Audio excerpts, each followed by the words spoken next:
আমরা বহু কাল হইতে অবরোধে থাকিয়া থাকিয়া অভ্যস্ত হইয়া গিয়াছি। সুতরাং অবরোধের বিরুদ্ধে বলিবার আমাদের, বিশেষত আমার কিছুই নাই। মেছুনীকে যদি জিজ্ঞাসা করা যায় যে পচা মাছের দুর্গন্ধ ভালো না মন্দ, সে কি উত্তর দেবে?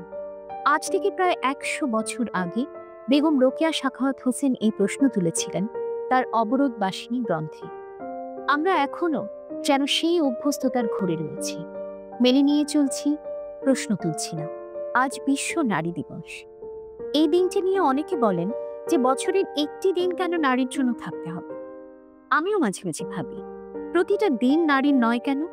তখন ভেতর থেকে যেন কেউ উত্তর দেয়, প্রতিদিন এই সমাজ নারী বিরোধী বলে হয়তো এক দিবসে জানান দিতে হয় নারীরা কেমন আছে।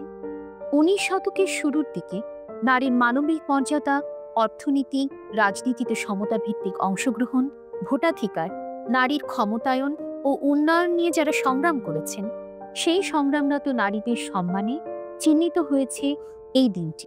নারী দিবসের বয়স প্রায় ২০০, ঢাকার বয়স ৪০০, বাংলাদেশের স্বাধীনতার বয়স ৫৪। এমনকি এই মার্চ আমাদের স্বাধীনতার মাসও। আর এরই মধ্যে বাংলাদেশের রাজনীতিতে অসাধারণ ঘটনা ঘটল। কর্তৃত্ববাদের বিরুদ্ধে মানবিক বাংলাদেশের দাবিতে জুলাই অভ্যুত্থান। অভ্যুত্থানে বলি, রাজপথে বলি, ঘরে বলি, কারখানায়, অফিস, আদালতে, এই শহরে প্রতিদিন পুরুষের পাশে আছে নারী। কিন্তু এই শহর কতটা নারী?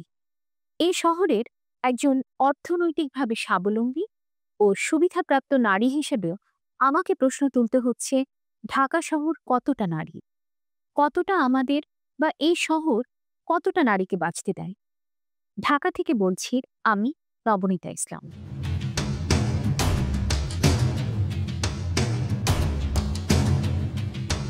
বিশ্বে যা কিছু মহান সৃষ্টি চিরকল্যাণকর, অর্ধেক তার করিয়াছে নারী, অর্ধেক তার নর। বিদ্রোহী কবি কাজী নজরুল ইসলামের নারী কবিতার এই পংক্তি আক্ষরিক প্রতিচ্ছবি আমরা দেখতে পাই ঢাকা শহরের জনসংখ্যার পরিসংখ্যানে।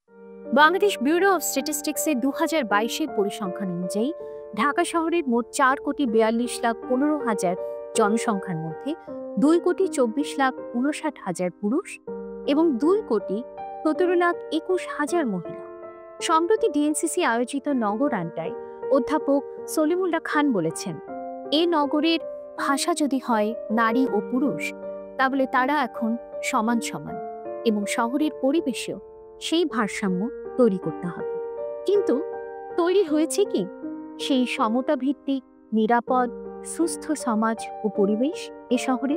২০১৭ সালে থমসন রয়টার্স ফাউন্ডেশন পরিচালিত একটি জরিপে ঢাকা বিশ্বের ৭ম নারী অবান্ধব শহর হিসেবে স্থান পেয়েছে। অংশগ্রহণকারী নারীদের যৌন হয়রানি ও সহিংসতা, নারী বিদ্বেষী ক্ষতিকর সামাজিক মনোভাব, স্বাস্থ্য ও অর্থনৈতিক সুযোগ সুবিধায় তাদের অংশগ্রহণ, এই কয়েকটি বিষয়ের নিরিখে তাদের শহরকে বিশ্লেষণ করতে বলা হয়েছিল। যৌন সহিংসতার নিরিখে ঢাকা ৪র্থ অবস্থানে এবং নারী অবান্ধব সামাজিক পরিবেশের দিক থেকে ৩য় স্থানে মনোনীত হয়েছে এই শহর। পত্রিকা খুললেই দেখতে পাই ঢাকার পাবলিক স্পেসে জনপরিসরে মেয়েদের চরিত্রহানি, যৌন হয়রানি, সহিংসতার খবর, যার সাম্প্রতিক নিদর্শন হচ্ছে নুজহাত বা ৩ বছর বয়সী সেই শিশু যে চকলেট কিনতে গিয়ে ধর্ষণের শিকার হল। এই শহর নারীদের বাধ্য করে পেপার স্প্রে ও ধাতব চোখা অস্ত্র ব্যাগে নিয়ে ঘুরতে নিজের আত্মরক্ষার জন্য। এবার আসুন নারীদের স্বাস্থ্যের উপর এই শহর কি প্রভাব ফেলছে তার দিকে তাকাই। বায়ু দূষণ ঢাকায় মহিলাদের জন্য একাধিক স্বাস্থ্য সমস্যার সৃষ্টি করে, যার মধ্যে সবচেয়ে গুরুতর হল কম ওজনে শিশুর জন্ম, অকাল প্রসব এবং নবজাতকের মৃত্যুর উচ্চ হার। শিল্প এলাকা এবং পয় নিষ্কাশন লাইন থেকে নির্গত বিষাক্ত বর্জ্য, জাহাজ, লঞ্চ, কার্গো, নৌকা ইত্যাদি থেকে নিষ্কাশিত পেট্রোলিয়াম ক্রমবর্ধমান হারে দূষিত করছে ঢাকা শহরের জলাশয়, খাল, নদী, নালা।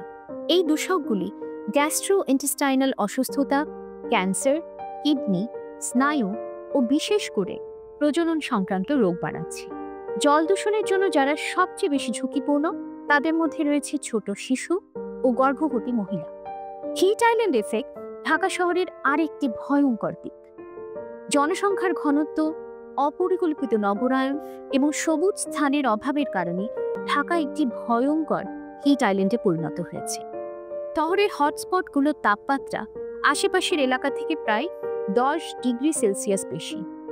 প্রভাব পড়ে নারীর স্বাস্থ্য, জীবিকায় ও নিরাপত্তায়। মানুষের বানানো পরিবেশের কি চিত্র?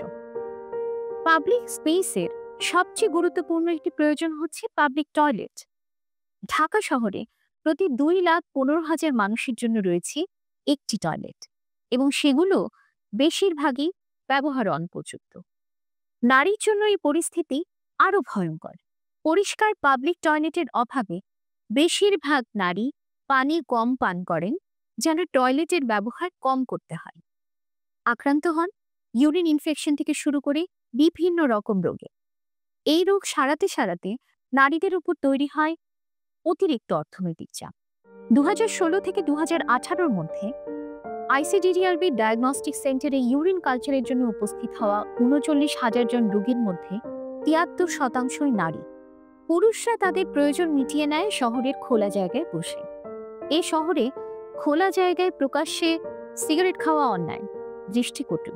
কিন্তু এ শহরে প্রকাশ্যে যত্রতত্র বসে প্রকৃতির ডাকে সাড়া দেয়া অসংখ্য পুরুষ দেখা যায়, যা আমাদের চোখে অশ্লীল থাকে না।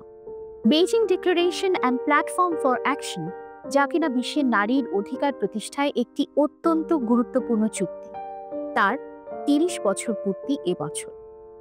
এই চুক্তি যে 129টি দেশ স্বাক্ষর করেছিল, তার মধ্যে বাংলাদেশও রয়েছে।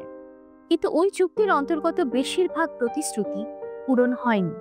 এবছর নারী দিবসে ইউনাইটেড নেশনসের স্লোগান হচ্ছে unlock equal rights, power and opportunities for all and a feminist future for everyone. এই স্লোগান মনে করিয়ে দেয় আবারও বেগম রোকেয়া সাখাওয়াত হোসেনের সুলতানাস ড্রিমে বর্ণিত শহরের কথা, যেখানে বৈজ্ঞানিক জ্ঞানচর্চা ভিত্তিক সমাজে কোনো পুলিশ ম্যাজিস্ট্রেটের পাহারাদারি ছাড়া সকল নারী ও পুরুষ নিরাপদে বসবাস করে, যেখানে সমাজ চালানোর জন্য দরকার হয় না পুরুষতান্ত্রিক শক্তি, যেখানে আছে সম্মানজনকভাবে নিরাপদে সুস্থভাবে বাঁচার সকল ব্যবস্থা। আজকের নারী দিবসে চলুন তো একবার ভাবি একটা শহর যেখানে কোনো নারী নেই, কেবল সব পুরুষের দল। ভাবতে পারছেন? হঠাৎ ভাবছেন ঘরে বাইরে আপনি একা। নারীদের ঠিক এমনই দশা অনেকটা। এই শহরে সে একা বোধ করে, নিরাপদ বোধ করে না। এই শহর তৈরির সিদ্ধান্তে তার নেই কোনো অংশগ্রহণ। এই শহরের পাবলিক স্পেসে তাকে প্রতিনিয়ত পুরুষতান্ত্রিক নজর আর অবাঞ্ছিত স্পর্শের ভয়ে তটস্থ থাকতে হয়। আমরা যদি বদল চাই, প্রথমে শহরকে, শহরের স্পেসকে করি নারীর উপযোগী। দেখবেন শহর অনেকটাই মানুষ হয়ে গেছে। ঢাকা থেকে বলছি, পরবর্তী পর্বে আপনাদের আমন্ত্রণ রইল। পোস্ট দেখুন, ভাবুন, করুন।